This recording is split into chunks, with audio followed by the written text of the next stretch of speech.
warahmatullahi wabarakatuh. Halo, kami dari kelas 11 IPA 3. Dan di sini kami akan membuat suatu karya alat optik, yaitu proyektor, di mana mendapat sensor, pemantauan, dan pembiasaan cahaya pada cermin. Kami akan membuat proyektor mini. Disimak ya, terima kasih.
Bismillahirrahmanirrahim. Assalamualaikum warahmatullahi wabarakatuh. Oke, di sini kami akan mempresentasikan tentang laporan praktikum fisika, yaitu mini proyektor. Yang pertama, kompetensi dasar 3.11, menganalisis cara kerja alat optik menggunakan sifat pemantulan dan pembiasan cahaya oleh cermin dan lensa. Dan yang kedua yaitu KD 4.11, yaitu membuat karya yang menerapkan prinsip pemantulan dan pembiasaan pada cermin dan lensa. Yang pertama, untuk tujuan percobaan. Tujuan dari percobaan ini adalah menerapkan serta menganalisis prinsip kerja alat optik pada pembuatan karya mini proyektor. Kedua, alatan bahan.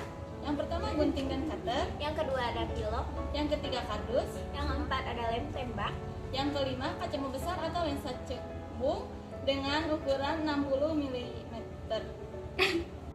Ketiga yaitu langkah kerja.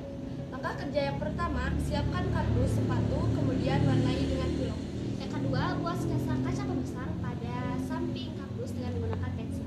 Yang ketiga, kemudian potong sisi kardus sesuai dengan sketsa tadi. Yang keempat, tempelkan lensa pada kardus yang telah dibuat pola. Yang kelima, buatlah penyangga untuk menyimpan handphone dengan kardus bekas yang berukuran 6,5 x 8 cm. Dan yang keenam, tempelkanlah penyangga di dalam kardus yang telah disiapkan tadi. Kemudian tempelkanlah mengikuti ukuran handphonenya. Yang ketujuh, ketika digunakan, masukkan handphone pada penyangga dan gunakanlah di tempat gelap. Mini proyektor pun siap digunakan. Tempat analisis. Yang pertama, lampu proyeksi merupakan lampu yang memberikan sinar pada film slide agar bayangan dapat terbentuk di layar. Yang kedua, lensa pembesar yaitu untuk membesar jalannya sinar ketika dibiaskan pada film slide. Yang ketiga, film slide merupakan film negatif yang ketika diberi cahaya terbentuk sebuah bayangan pada layar. Yang keempat, layar merupakan tempat terbentuknya bayangan benda. Yang kelima, lensa cembung merupakan lensa yang berfungsi memperbesar bayangan benda. Yang keenam, cermin pemantul memiliki fungsi untuk memantulkan sinar dari lampu proyeksi agar sinar tersebut menjadi lebih kuat. Dan yang ketujuh, pada saat layar HP atau proyeksi film slide harus disimpan secara terbalik sehingga nantinya gambar atau proyeksi film yang dihasilkan tidak terbalik karena sinar datang akan berlawanan arah dengan sinar yang dipantulkan. Yang terakhir adalah kesimpulan. Yang pertama, mini proyektor menggunakan lensa cembung untuk memperbesar bayangan, gambar, atau video. Yang kedua, mini proyektor menggunakan persamaan di mana menggunakan hubungan antara jarak benda atau S, jarak bayangan atau S aksen, dan jarak titik fokus atau F. Persamaan tersebut dapat ditulis 1/F sama dengan 1/S aksen dikurang 1/S. Yang ketiga, cahaya dari handphone akan dibiaskan oleh kaca cembung. Persamaan pembiasan cahaya adalah N sama dengan C/V. Keterangannya, N adalah indeks bias cahaya, C adalah kecepatan cahaya, V adalah kecepatan cahaya saat melewati cermin. Dan yang terakhir, cahaya datang berbanding terbalik dengan sinar pantul. Dari kelompok kami, Mohon maaf bila banyak kesalahan. Terima kasih. Wassalamualaikum warahmatullahi wabarakatuh.